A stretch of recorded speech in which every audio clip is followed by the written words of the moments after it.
Assalamualaikum warahmatullahi wabarakatuh. Halo teman-teman. Jadi kami dari kelompok 3 akan mempresentasikan mengenai jurnal penerimaan kas dengan dosen pengampu untuk Bu Niswa Baroro. Sebelum itu, izinkan kami kelompok 3 memperkenalkan diri kami masing-masing. Aku Helmi Sulfika dengan NIM belakang 374. Aku Aulia Sylvania dengan NIM akhir 010. Halo, aku Cinta Aulia Arfiana dengan NIM akhir 376. Aku Silvi dengan NIM belakang 424. Aku Jea dengan NIM akhir 389. Jadi untuk videonya, pembelajarannya, check it out. Oke teman-teman, sebelumnya kita ketahui lebih lanjut mengenai jurnal penerimaan kas. Jurnal penerimaan kas itu sendiri merupakan jurnal yang digunakan untuk mencatat sebuah transaksi yang dimana mengakibatkan kas bertambah. Seperti apa sih? Jadi jurnal penerimaan kas ini di dalamnya ada pelunasan piutang, penjualan tunai, penerimaan dividen, atau transaksi lain yang mengakibatkan uang masuk. Nah, tujuannya tuh untuk apa sih? Jadi tujuannya sendiri yang pertama ada mencatat seluruh penerimaan kas secara sistematis dan akurat. Yang kedua, mempermudah pengawasan kas supaya tidak terjadi kecurangan atau kesalahan. Yang ketiga, menjadi dasar dari sebuah laporan keuangan seperti laporan arus kas dan laporan laba rugi. Yang keempat, mengelompokkan transaksi penerimaan kas sesuai jenisnya agar mempermudah analisis. Oke teman-teman, sekarang kita masuk ke format tabel jurnal penerimaan kas. Jadi yang pertama itu tuh ada date atau tanggal. Jadi biasanya kita tuh mencatat setiap tanggal transaksinya di kolom ini. Terus selanjutnya itu ada dokumen number atau nomor dokumennya. Jadi biasanya itu kita menulis nomor dari faktur penerimaannya nanti ditulis di situ. Selanjutnya ada description atau deskripsi. Itu biasanya diisi sama nama pembeli. Terus selanjutnya itu ada ref atau referensi. Jadi dari mana transaksi itu tuh didapat. Selanjutnya di debit, di kolom debit ada kolom cash in bank. Jadi cash in bank itu adalah kas yang ada di bank. Selanjutnya ada other. Nah, other itu dibagi lagi menjadi 3 kolom. Yang pertama itu ada account number atau kode-kode transaksinya. Terus yang selanjutnya itu ada account name atau buat mengidentifikasi si transaksinya. Dan selanjutnya itu ada amount atau jumlah harga yang dibayarkan. Nah, selanjutnya di kolom kredit dibagi lagi menjadi beberapa kolom. Yang pertama itu ada account receivable atau piutang dagang. Nah, selanjutnya ada sales of merchandise atau penjualan barang dagang. Nah, selanjutnya ada kolom other, itu sama aja kayak yang tadi di debit, yaitu ada account number, account name, sama amount. Oke, dari teman-teman sendiri apakah udah paham nih tentang pengertian sama formatnya? Dan jangan lupa dipahami ya. Kemudian dilanjutkan dengan jenis-jenis transaksi untuk penerimaan kas. Yang pertama ada pelunasan piutang biasa, yaitu penerimaan kas dari pelanggan yang membayar utang dagangnya sesuai dengan jumlah penuh tanpa potongan. Kemudian yang kedua ada pelunasan piutang dengan diskon penjualan. Oke, dari sini yaitu merupakan penerimaan kas dari pelanggan yang membayar lebih cepat sehingga mendapatkan potongan atau diskon. Kemudian yang ketiga ada pelunasan piutang dividen. Jadi apa sih artinya ini? Jadi seperti penerimaan kas dari dividen yang menjadi hak perusahaan akibat kepemilikan saham pada perusahaan lain. Oke, untuk selanjutnya ada pelunasan wesel tagih, yaitu penerimaan kas dari pihak yang menyelesaikan kewajibannya atas wesel tagih, termasuk pokok dan jika ada yaitu berupa bunga wesel. Kemudian yang keempat, yang kelima ada penerimaan kas yang timbul dari perusahaan menjual atau melepas kepemilikan saham berupa baik saham milik sendiri ataupun treasury stock maupun investasi saham itu sendiri teman-teman. Oke teman-teman, tadi kan udah tahu ya untuk pengertian, kemudian formatnya dan juga jenis-jenis dari jurnal penerimaan kas itu bagaimana. Nah sekarang mari kita belajar mengenai bagaimana contoh transaksi jurnal penerimaan kas dan juga pencatatannya. Nah yang pertama itu ada contoh mengenai pelunasan piutang dengan diskon. Di sini teman-teman itu bisa melihat beberapa informasi. Teman-teman bisa melihat bahwa ini adalah bukti penerimaan kas yang mana memiliki nomor 04/BKM/17 dengan tanggal 1 Desember 2017. Bukti penerimaan kas ini kita terima dari toko Gatot Kaca dengan jumlah 68.992.000. Kemudian keterangannya itu adalah pelunasan faktur tanggal 22 November 2017 dan dikurangi dengan diskon.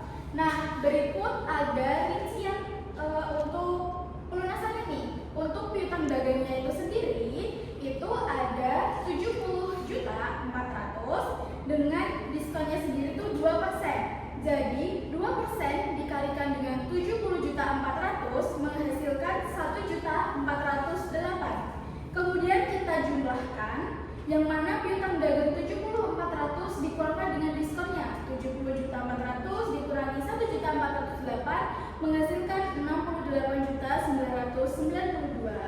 Kemudian sekarang kita ke pencatatan transaksinya. Oke teman-teman, dari bukti penerimaan kas yang sudah kita ketahui tadi, berikut ada contoh pencatatan dari bukti penerimaan kas. Nah, teman-teman kan sudah tahu nih untuk formatnya ya dari awal tadi. Nah, informasinya yang kita dapat dari bukti penerimaan kas itu kan ada banyak nih. Nah, kita masukkan ke pencatatan atau format jurnal penerimaan kas itu sendiri. Yang pertama itu untuk kolom date, kita isi dengan tanggalnya itu yaitu 1 Desember 2017.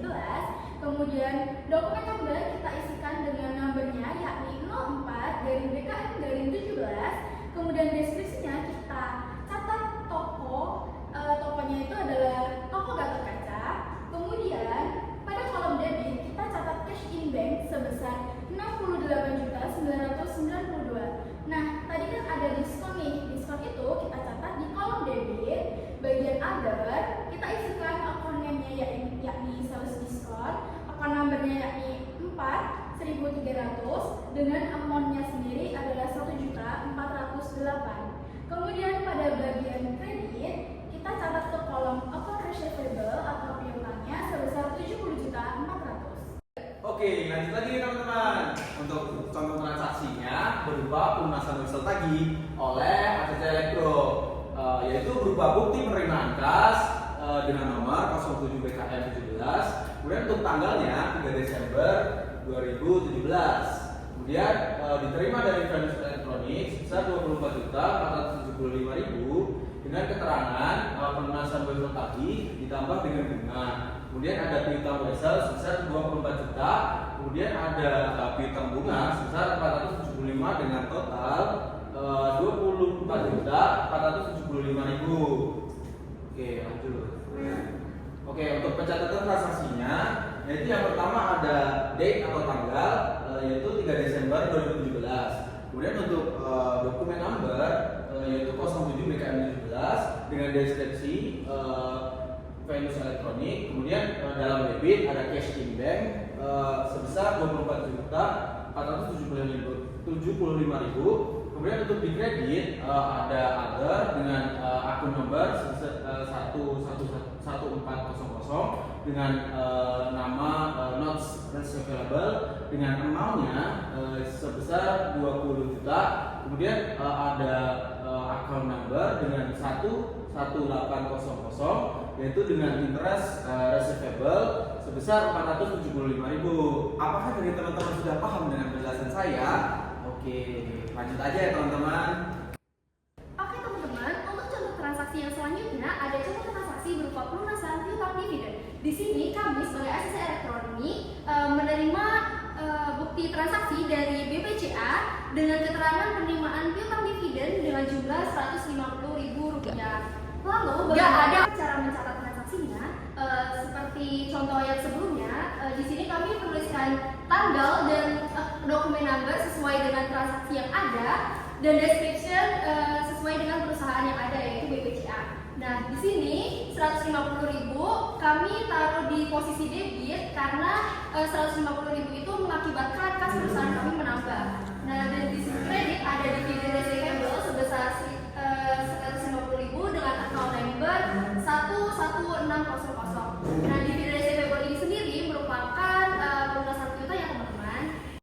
Oke teman-teman, sekarang kita ada contoh nih untuk penjualan saham. Nah, di sini seperti tadi kita ketahui untuk nomornya ada 15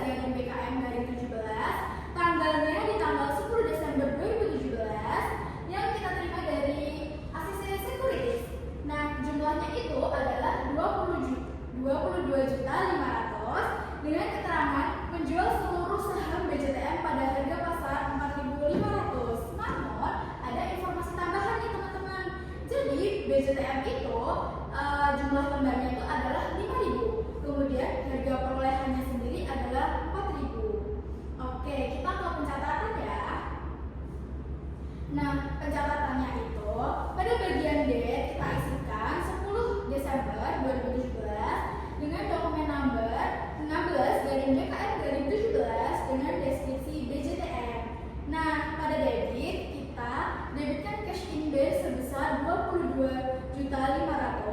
Kemudian pada bagian kredit kita kreditkan di order dengan account name stock investment dengan amount 20 juta. Dari mana 20 juta ini bisa kita ketahui jumlah lembarnya itu adalah 5.000. Kemudian harga perolehan adalah 4.000. Kita kalikan 5.000 dengan 4.000 itu menghasilkan 20 juta. Nah, tapi kita jual dengan harga 22.500.000 nih teman-teman. Maka kita mengalami keuntungan kan. Nah, jadi kita catat gain or loss sales investment sebesar 2.500.000. Baik, selanjutnya kita masuk ke jenis terakhir dari penerimaan kas, yaitu pelunasan piutang biasa. Jadi di sini kita memiliki bukti penerimaan kas yang dimana diterima dari toko Arjuna sebesar 19.938.100. Keterangannya itu adalah penerimaan pelunasan piutang dengan nomor 20 BKM 17 di tanggal 18 Desember 2017. Nah, selanjutnya kita masuk ke dalam catatan transaksinya. Jadi seperti format yang sudah dijelaskan di awal bahwa untuk pencatatan transaksinya itu dimulai dari date atau tanggal di tanggal 18 Desember 2017, kemudian dokumen numbernya yang tadi 20 BKM 17, kemudian deskripsinya itu dari toko Arjuna. Maka karena perusahaan kami menerima pendapatan atas pelunasan piutang itu, maka kita mendebitkan cashnya itu di debit, yaitu kasnya cash in bank sebesar 19.938.100. Karena sudah melunasi pelunasan piutangnya itu, maka kita berada di sisi kredit account receivable-nya sebesar 19.938.100. Baik, maka untuk kesimpulan jurnal penerimaan kas itu, penerimaan kas dapat berasal dari berbagai transaksi seperti pelunasan piutang, diskon penjualan, dividen, level tagih, dan penjualan saham. Setiap jenis transaksi memiliki perlakuan pencatatan yang berbeda. Namun pada dasarnya seluruhnya bertujuan untuk mencatat masuknya kas secara akurat. Pemahaman tiap jenis jurnal penerimaan kas membantu perusahaan menjaga ketepatan laporan keuangan dan pengendalian kas. Oke, sekian dari presentasi kami. Harapannya dari kami adalah semoga dengan presentasi kami bisa membuat manfaat bagi kalian semua ya teman-teman. Dari kami sendiri apabila ada kesalahan mohon dimaafkan ya. Dari kelompok 3 izin undur diri. Terima kasih.